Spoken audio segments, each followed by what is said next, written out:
Hello and welcome to the next episode of ADHD Mums. Today we have Jessica Burgess back again, psychologist and friend. How are you, Jess? Good, Jane. How are you? Good, good. I always do an update on how long it took us to get started. It is 11:30. I ran over time, I made a coffee, and then Jess and I spent 25 minutes talking. And then I thought, we should really get going. So this Here is we where are. we are now. Jess, if you haven't listened to Jess, I'm going to put the other episodes in the show notes. She has done multiple episodes now. She's done high performance, anxiety, and relationships. I'm going to add all those show notes in there if you like the sound of her with all of her information. If you'd like to contact her, Jess is located on the Sunshine Coast. So who is Jess? For anyone who doesn't know, she is a psychologist, a rapid transformational therapist, which I reckon she is that title actually. Jess has always got pearls Jane. of wisdom. She is a hypnotherapist, an EMDR therapist who works from a holistic approach. She works with a range of people from clients on the NDIS to women's health to CEOs, business owners, and veterans. Jess offers online courses and workshops based on evidence-based interventions to support women to work through the trauma, limiting beliefs, and unhelpful habits to improve their wellness and quality of life. What an introduction. Jane. Set me up for success. I know. So we are going to do hypnosis today. There's going to be people that are going to be on this podcast going, I have no idea how hypnosis could possibly help. And Jess came up with this topic as she does. So I think before we get started, we should do a bit of an introduction to what is hypnosis from Jess and how it relates. Let's start with that. Thank you, Jane. Great to be here again. There's a lot of stigma I find for people with hypnosis. And when you say the word straight away, all these ideas about what it is comes to mind, whether it's from the movies where we see everyone have some like trance and mind control and do something that they don't want to do, or the stage hypnotherapists where they get them being the chicken or walking around the room. Now, there's a difference between the stage hypnotists and general therapeutic hypnosis. So for this one, we're focusing more on the therapeutic hypnosis, but essentially it's deeply relaxed state that we can enter that helps silence that monkey mind that you have to provide new suggestions to your mind. At its simplest form, that is all it is. And it's something we actually enter on a daily basis. So if you're driving the car and you find yourself drifting out for a moment, we're all doing that. You're meant to focus on driving, of course, but we can enter that daydreamy state. That's a form of hypnosis. First thing in the morning when you wake up, and you're coming to the room, you're entering a different brainwave state called the alpha theta state. And these are your most suggestible states, which is hypnosis. Same last thing in the evening. And even when you're in the shower, you're entering a similar hypnotic state.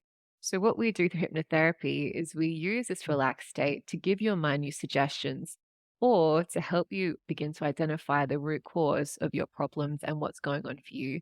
So then we can install some better ones. I love it. Beautiful. Let's address the elephant in the room, Yeah. which I think will be exactly what I'm thinking, is that sounds really nice and heaps easier than talking to somebody about everything that's gone wrong in your life over a long period.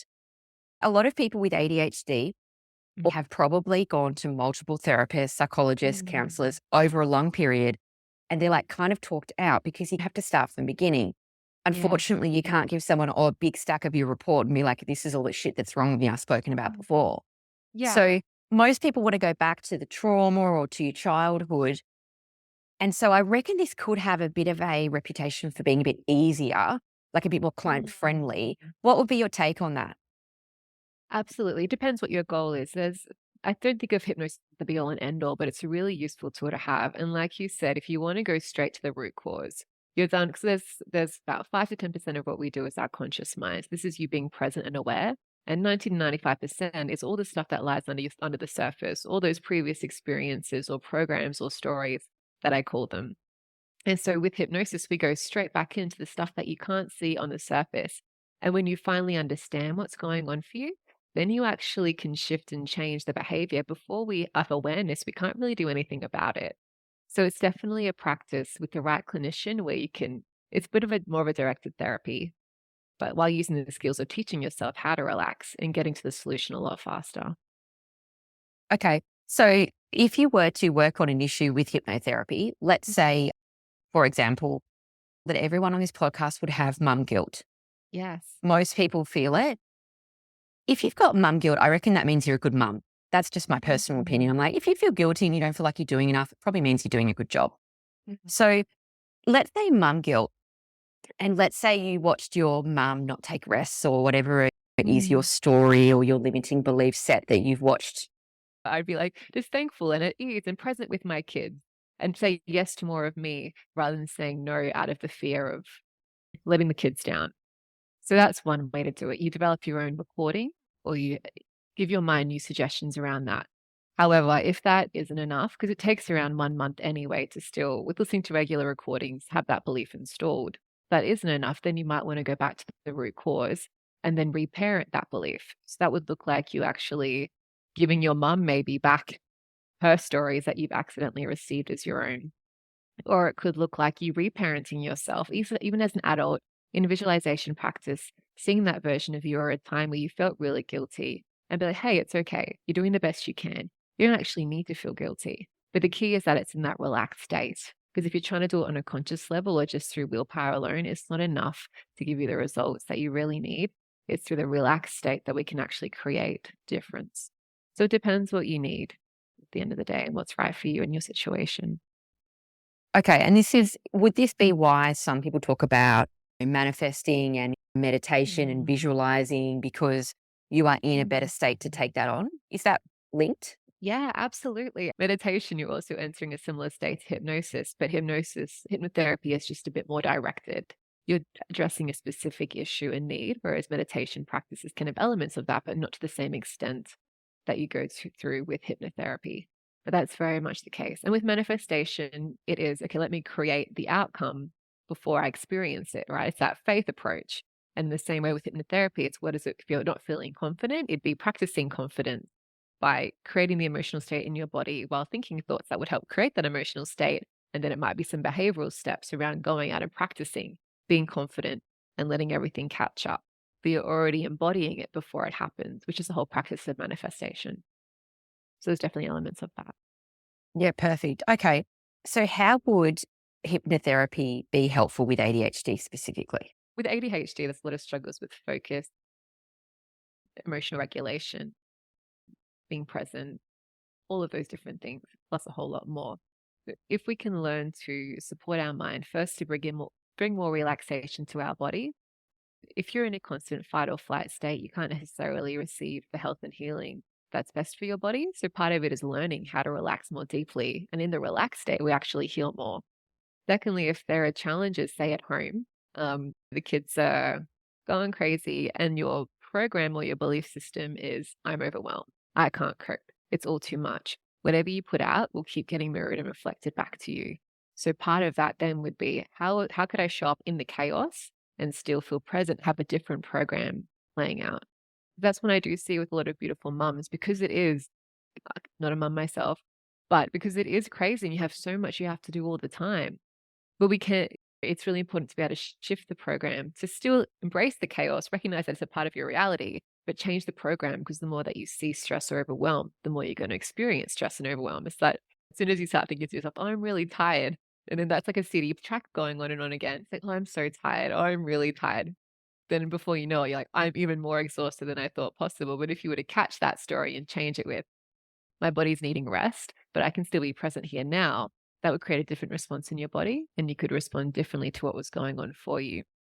So it can help with the challenges at home by giving your mind new programs to accept your reality, but be better equipped to deal with them. It can also help with addiction. If we're feeling overwhelmed, sometimes we naturally get drawn to addictive behaviors to help us cope. So it helps us follow and find healthier alternatives. It can help with sleep if there are challenges around that. Also with anxiety, a lot of the anxiety is around having a future fear, or my worst case scenario gets triggered right away. We can install new beliefs about a better reality, just a healthier, more balanced thought around the future. And even with like confidence or social anxiety, you can install some new programs there as well. There are many different ways that it can help with ADHD. And it's just a really useful tool to help you access and address more of the person that you want to be. Feel more equipped to deal with life's challenges, essentially. That's really interesting because a lot of mums will be familiar with, like in the morning, well, it's actually similar for all people, Mhm. regardless of whether you're a mum or not, where you wake up in the morning and something happens. And then you think, oh, this hasn't been a great day. And you start to Mm. have that running. And then it's hard for me to know sometimes whether I'm not having a good day because my kids are psychotic, or are they not having a good day because they've picked up on my mood? Which Mm. one is it first? Am I having a terrible day because they woke up on the wrong side of bed? Or have they picked up on my mood? Which one was first? Did I get in a bad mood? Because I'm keen to blame them, right? I'm like, oh, it's their fault. If they were better behaved and if they weren't so nutter, then I would be having a better day. But sometimes at the end of it, I've kind of gone, well, I've probably done too much work wise. I'm really low on energy and I'm actually not able to handle them in the way that I don't want to use the should word, but I probably could have rested more the day before to be more ready for the Saturday because now I'm exhausted. I'm trying to get to tennis at 8 o'clock and I'm pretty impatient. Yeah. And then there's that cycle. Absolutely. And you made a fantastic point. When we started the conversation, there was recognizing that the key, I guess, new program suggestibility time just on a daily basis is in the morning. And often what happens is we're entering this different brainwave state, but we're entering the state with the same programs from the day before. Like you were saying, it can be, oh, I'm overwhelmed, I can't cope, it's all too much, or, my kids are being little challenges today, blessings, but challenges. And then the more, when you think a certain thought, your physiology then matches that. So if your thought is feeling overwhelmed, your body will create the emotional state that you've connected and paired with feeling overwhelmed or feeling like you can't cope. So even for 5 to 10 minutes in the morning, practicing if you don't have time to meditate or like again directed hypnotherapy, using that time to start thinking about the opposite. What would it look like to fill your own cup, have energy? What thoughts would you be having to then go into your day feeling more confident and competent? And for myself, the days that I haven't done that practice, I've noticed a huge difference. It's like your day runs itself. You find yourself in all the habitual patterns and you're just falling and following everything you've already done before. Whereas if you start your day with a hypnosis or a meditation, you're starting your day in control and already aware of what could come ahead for you. So you're better prepared for the challenges while you've also primed your brain and given it a plan B. So unless your brain has an alternative option, it will always default to the original program. So if your original program is today's going to be a challenge and there's no alternative, like, oh, today might still be okay, it will always default back to today's going to be a challenge. So you want to give it some new programs, but capitalize on those prime times that you already have that are free first thing in the morning, right? Yeah. And look, we all know we shouldn't scroll in the morning, right? Or before bed. We all know that, Yeah. right? But, and I'm not going to pretend that I'm Buddha and I don't do that. I do. But I went through a period of time where I didn't do that. And it was probably at your advice, Jess, because you've given me some great advice over the last 4 years, 4.5 years, actually nearly 5 years. No. And one of the pieces of advice that you gave me that you wouldn't probably remember, a lot of the time Jess gives me advice and it takes me about 6 months. Like, it's like she gives it to me, I'm not ready for it. And then it takes me about 6 months to be like, this is what Jess was telling me. Mm. And the advice that you gave me at one point was, if you look for the negative, you'll find it. If you look for the positive, you'll find it. And for a while there, I'm not doing it currently, but I should. The should word is I was writing down just in my phone. So you can have those timers. I think you actually suggested this. You can time off all of your social media and just have your notes on. And I was just typing into my phone the good things about the two people in my house that I find the most triggering, which would be my husband and my middle son. And it's always a roller coaster. And I felt like I was quite negative in my lens. Mm. I was looking at what my husband wasn't doing and I was looking at what my son was doing that was irritating others, like turning off the TV when everyone's watching it. That would start a big argument that I have to clean up. And I had this lens on of like, those two people are doing things to upset me or they're not doing the right things. And that was the lens I was looking at them. And I couldn't find a lot of positive. But after 6 months, when you told me that advice and I eventually started doing it, I noticed that there was so much positive when I Yeah. actually looked at it. And then Mm. what I was saying to my husband and my son majorly changed. I was like, great job. I was noticing then all the positives instead of noticing my husband hasn't put out the rubbish. Well, he's actually went to the shops and got food and cooked. But I'm Yeah. just focusing on the fact he hasn't taken the rubbish out, which is completely unfair. So I suppose that goes back to as well, like when you're in those states, what are you thinking about? Are you thinking about the people in your house or your life that haven't been doing things, or what you've not done? Or what are you Yeah. then layering those important times with? Absolutely. A really simple metaphor is a gold coin. You don't just have heads on your coin, you have tails as well. So even for me, if I'm in the midst of feeling anxious or frustrated, and I know my lens is focusing just on one program or one story or possibly else, the habit now is to shift it to, okay, what's the other side of the coin? And do some intentional thinking around what is that actually that I might be missing. And then, like you were saying, it's like a snowball effect. Just as we snowball the negative, we can snowball the positive. And the more we feed the positive, the more we can create balance in our approach and be more responsive, not just reactive to the situation. It also helps with the love sandwich, right? We talked about relationships in a previous episode where we can learn to see the good, acknowledge it first, give the room for improvement comment, and then finish with the good. But that's actually more essentially more important for us to help us see that this person just isn't all bad, hasn't done all the wrong thing. And we create more balance in our response then, which also makes the other person more receptive as well.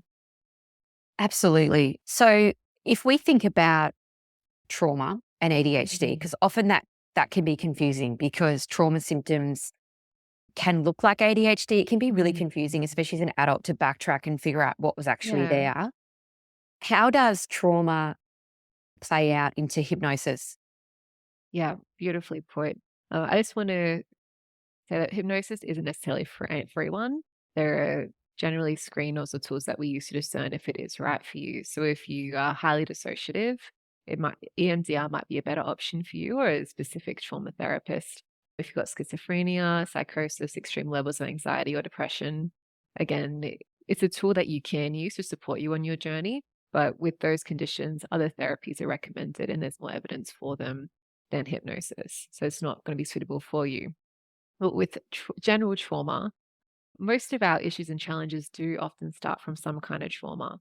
And trauma is essentially a moment in time where we felt really helpless and that we didn't have the ability to cope with what was going on. And we assign this as a defining moment for us. We made meaning at that time. And since that time, our body has remained a bit stuck. It feels like that meaning that you made back then still applies now. So a lighthearted metaphor that I use is when you're growing up, you get told Santa Claus is real for some of us, right?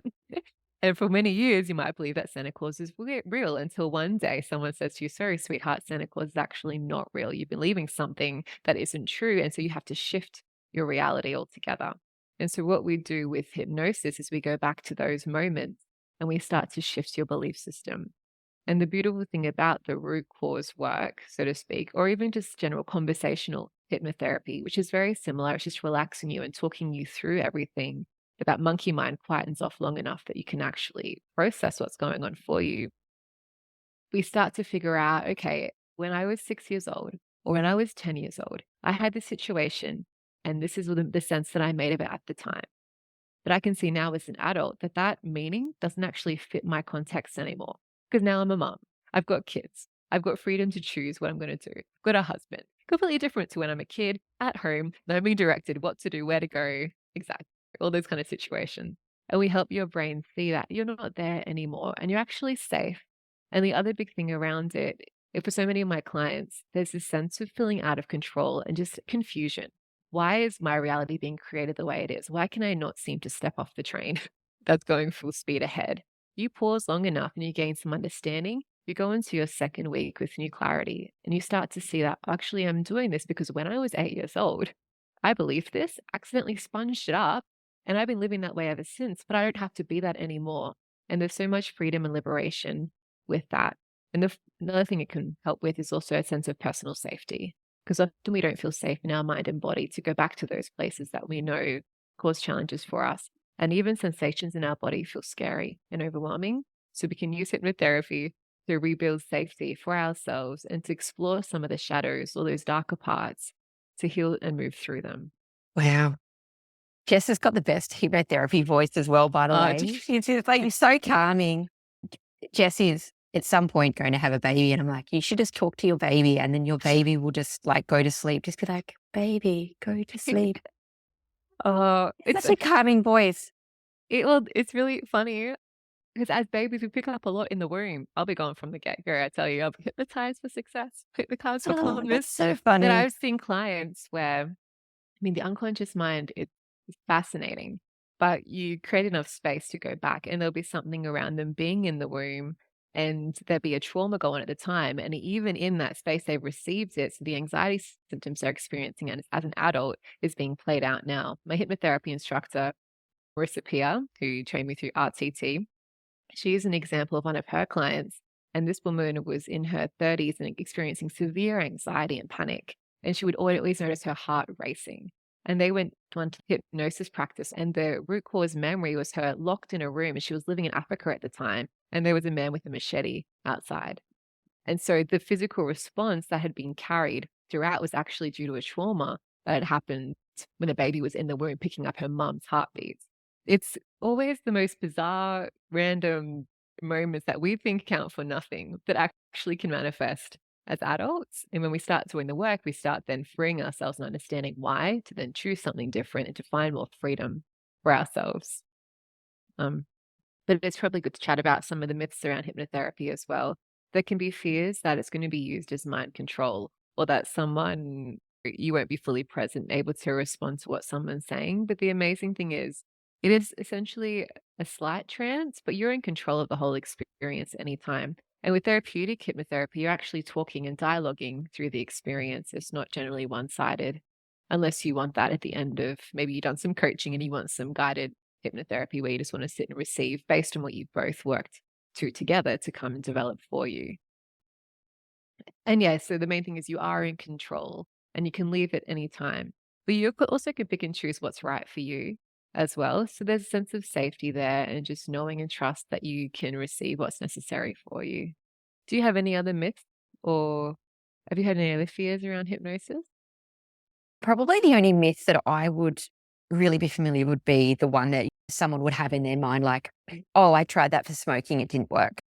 Mm. That doesn't Right. work on me. Hypnosis doesn't work on me. A lot of people, I think, have that Mhm. running. Yeah, absolutely. As we mentioned, because there are a couple of different approaches and there are even different certifications with different methods as well. Try a couple if you're finding that it's not working for you. But a lot of people, I've had some clients where in one session their issues completely resolved and they've been able to see the world through a completely different lens. Phenomenal. There are others where it takes around a month of listening consistently to a program before they've actually, or my recording, then to actually experience a shift. And why this is the case is the subconscious or the unconscious is what you're not conscious of, what you're not aware of. So the rewiring is happening in the background. And then it takes around a month for us to start to notice a difference. So an example of this would be if you have anxiety around driving in the car, you might listen to the recording for the first month. You might be picking up bits and pieces, new language, new ways of thinking about it, but the anxiety might still be present. Usually around the 1 month mark, you'll go in the car and all of a sudden the anxiety would have shifted and your experience will feel different. You'll feel more confident. You'll feel like you can trust your instincts. You'll be present. So usually it takes around 3 months on total to create a new belief and to reinforce it. We can start noticing changes. For me, it's around the 2 week mark, but especially around the 1 month mark.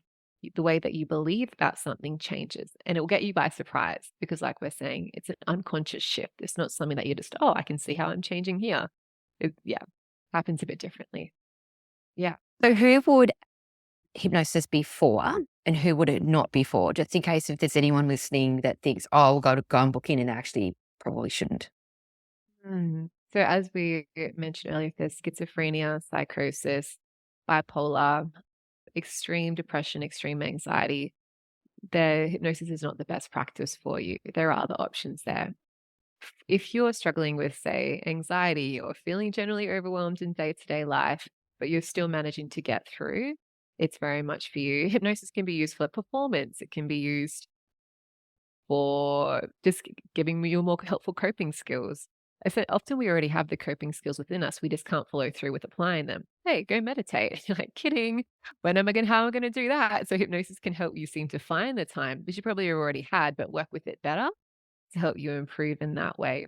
It can even work on kids as well, because it's all about being suggestible and imagination is a fantastic tool. And kids, they're still sponges. So if your child is struggling, that can also be something worth exploring as well. But with I've worked with quite a few clients with ADHD, And because your minds are so brilliant when it comes to creativity and imagination, it's often incredibly easy for you to go back to those memories that need to be healed, rewritten, and resolved, and then to make those connections moving forward. So that's also, it's wonderful for that as well. Okay. So if you hypnotize somebody, what would be some benefits that would possibly happen? The first thing is, yeah, developing understanding, knowing your why. Why am I doing this? Why am I feeling overwhelmed? Secondly, it would be, yes, learning how to reparent yourself to meet your own needs. Because often as a mum, your needs are everywhere else, right? And you are the first one. It's mum guilt. Like, I must take care of everyone else. And meeting your own needs doesn't have to be some huge extravagant act. It could be if you're feeling your words affirmation person and you're being quite critical on yourself, you might install a cheerleader system instead, where you're there in the background going, Jane, you've done an amazing job. You're doing fantastic. I'm so proud of you. And you've got this. You're capable. You've got phenomenal coping skills. Having that program play out as well. It's also, just like we were saying, fantastic when it comes to installing new coping skills for yourself, the ones that you already have, increasing them or helping you develop new ones as well.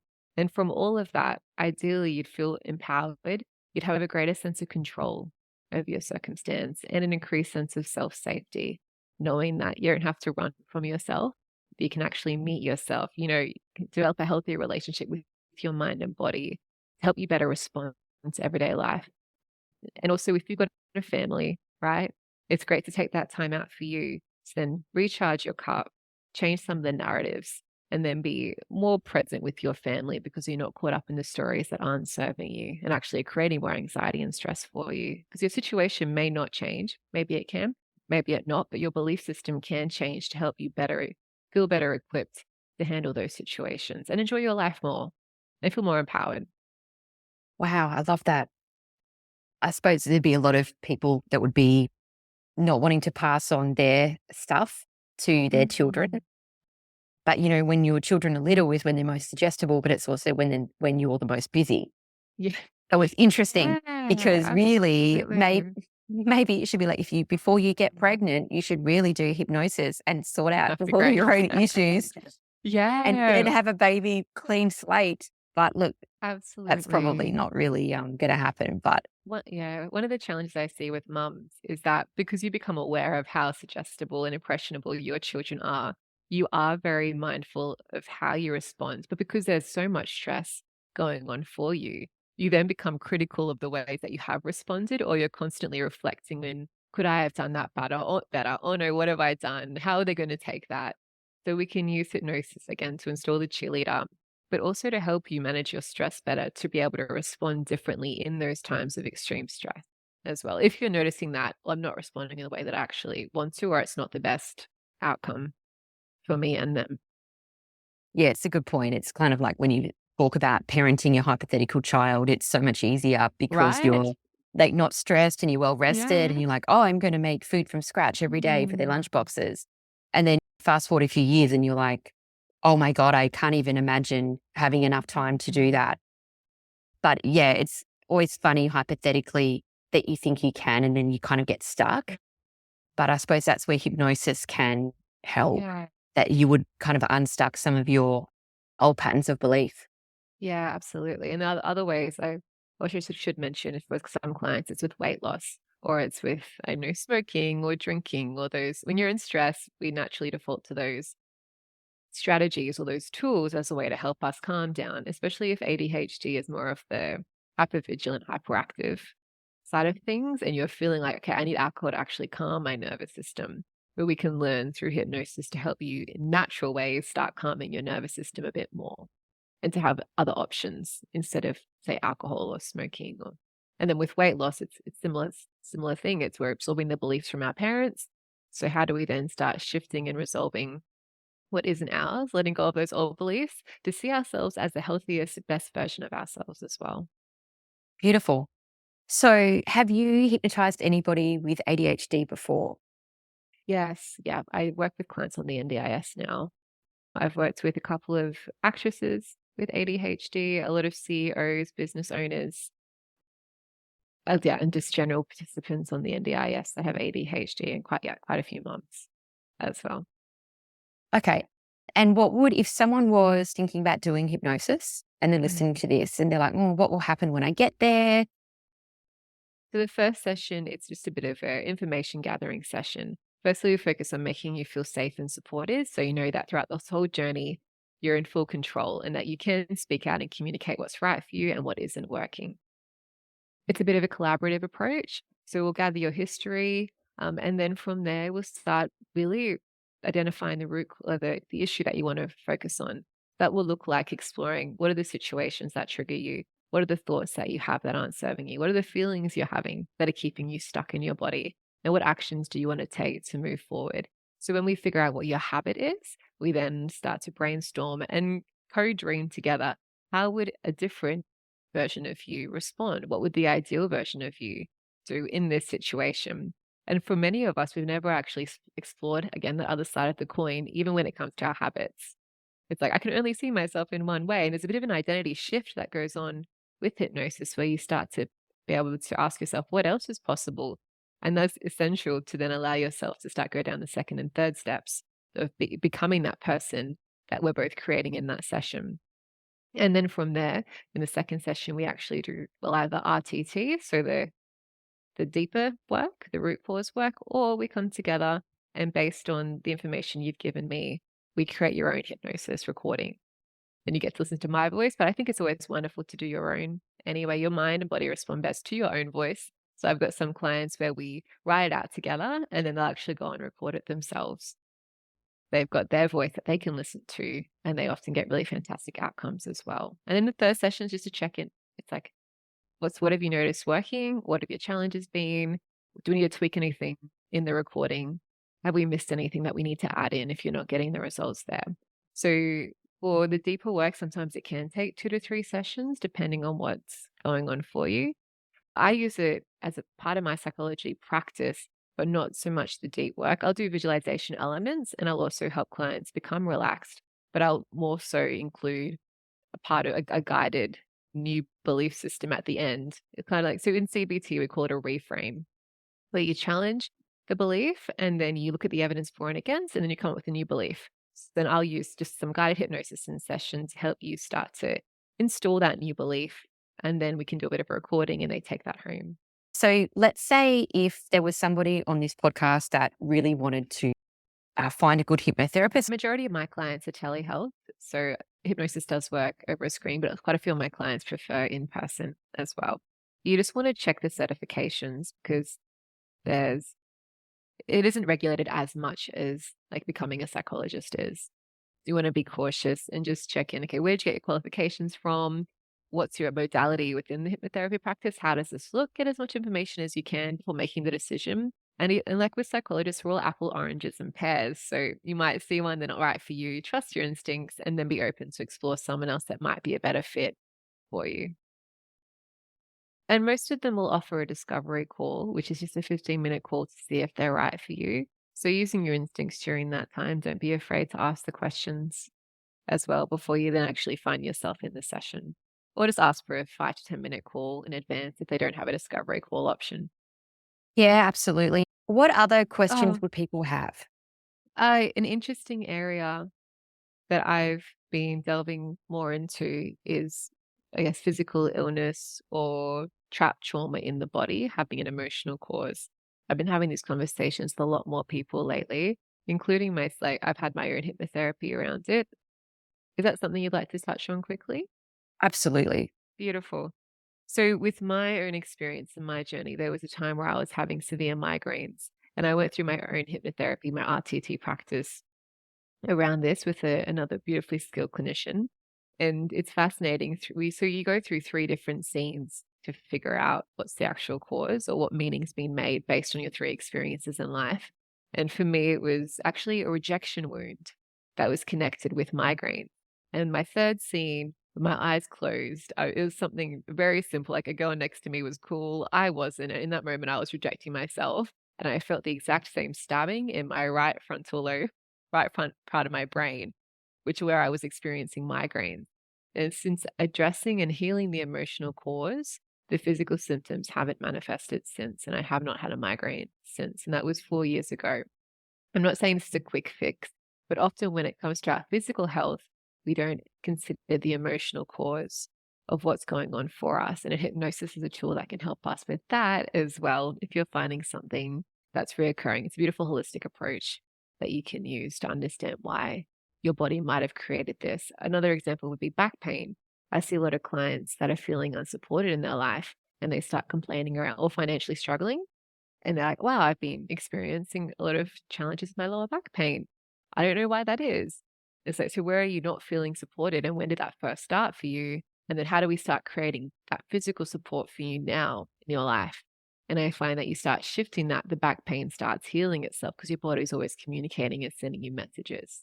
So if you're struggling with something and, often you're feeling really stressed, you've got a lot of cortisol, adrenaline going, 50 things happening in your world, and you start creating or experiencing some physical symptoms, do both. Go to your GP, go to the chiropractor, get all your physical treatment, but also don't neglect the emotional as well.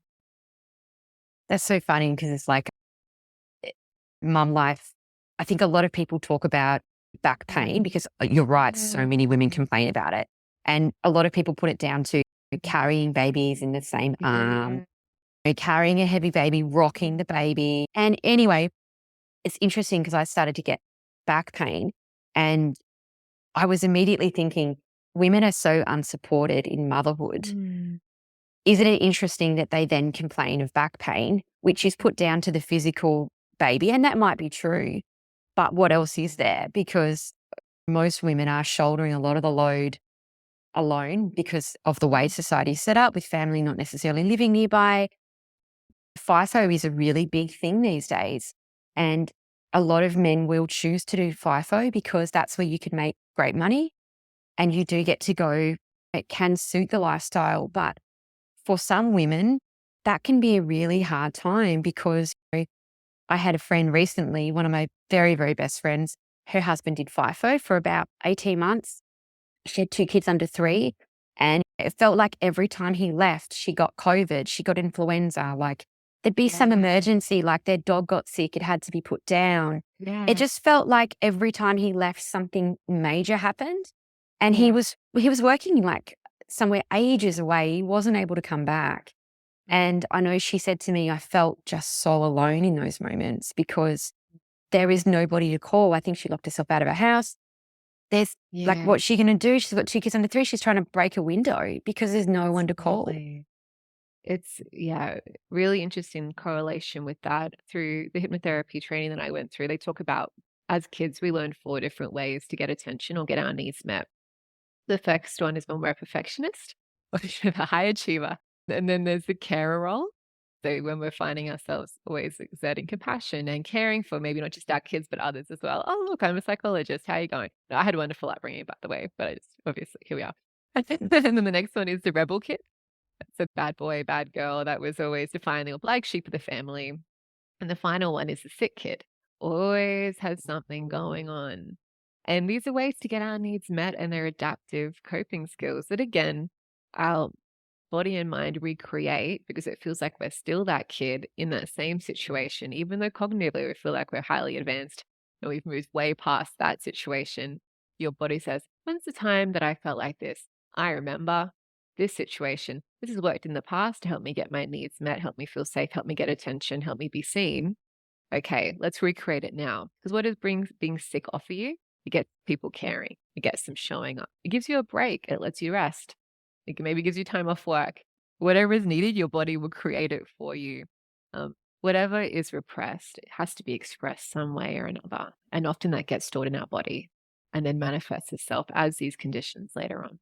So it's just good to notice if I'm falling down these things, what do I have to do now as an adult to start addressing them? They're a bit of a stop sign, right? It's like, please stop, you're on the wrong track. And so you can either do the hypnotherapy for the belief reprogramming, but you can also just take action in your everyday life.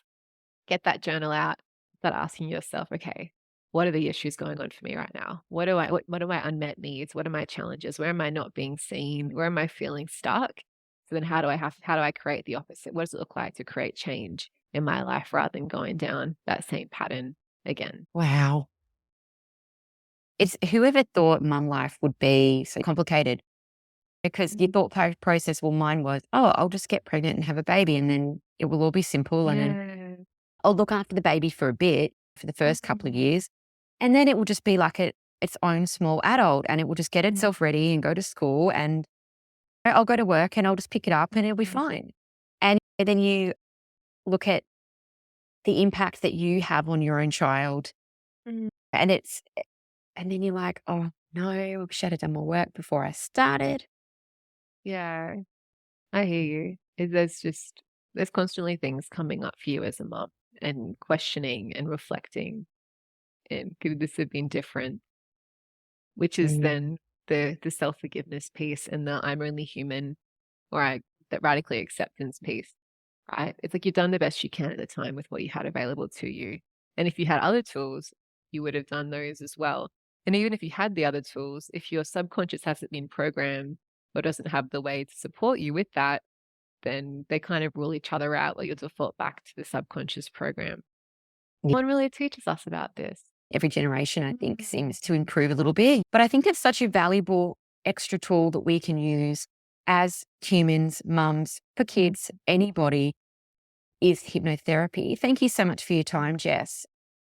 Do you have anything else that you'd like to add before we go? For your children as well, in the ages of 0 to 7, or even just throughout the lifespan, ideally, making a self-hypnosis or just the practice of getting them to reframe and practice on-purpose thinking, especially in those alpha theta times, is such a wonderful tool that you can use.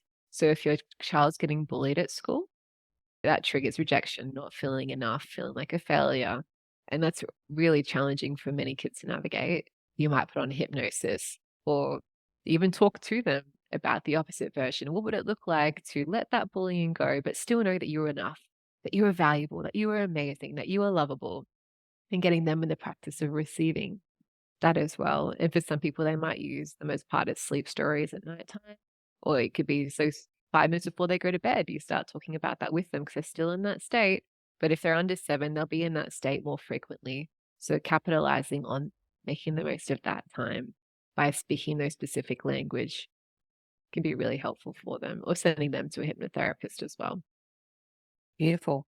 But thank you so much for your time. That has been really informative, I think. And I think that was practically really helping for people today with something they can get started with. Thank you as always, Jane. It's a pleasure. No worries. See you, Jess. See Thank you ya. so much. The key message here is you are not alone. Thank you for listening. Jump over and join the Facebook community. Submit a review on Spotify or Apple. Follow stories on Instagram. Share an episode with a friend. Everything you do matters and helps spread the word about what ADHD in females looks like.